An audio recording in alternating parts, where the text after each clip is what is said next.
pa. Ano noon? Naghahanap pa ng mga papangasawa. Ha? Pagdating ng kapalaran, dadating yun. Abay, katanda ko na. Matanda na ako. Boy! Yung boy! Baka hindi na magkaanak. Magpasawa ka na lang na magpasawa ka na lang na magpasawa dyan. Wala kang maiasawa. At singkara na ang... Nagdadalas ako ng gatas ko. Ano ginagatas ko? Hindi na may... Lolo ka na. Diyos ko po. Matanda na nga ako. Hindi na gagana ang puwerta. Wala nang puwerta. Wala nang matres. Ako nga bunging-bungi pa rin. Abay, magpagawa na. Ay, nagpapapanday kami. Mm. Hindi mo, payat na payat tingnan pag walang ipin. Okay naman. Maganda ka pa rin naman. Hindi kayo man nagbabago, maganda ka pa din.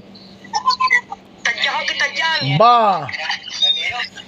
Boy! Ah. Yung boy! Butahan mo naman ako. Ay, naghahanda nga ng para sa paa ni nanay. Magpapabakal nga. Yung gagawin may ingay. Ano? Nagpapabakal si nanay. Nagtanong na kami ng 3 ospital.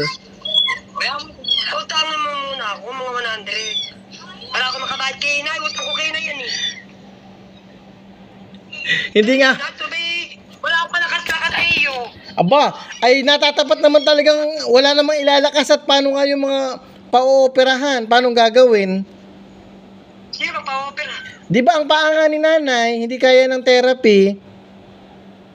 At ba't pa naman opera inirayo? Mala naman yun. Ba hindi. Ano bang nasakit?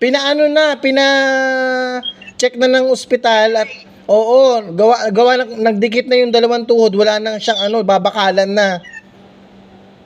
Ay, ano ba yun? Aba, hindi yun rayuma. Sakit talaga yun sa paa.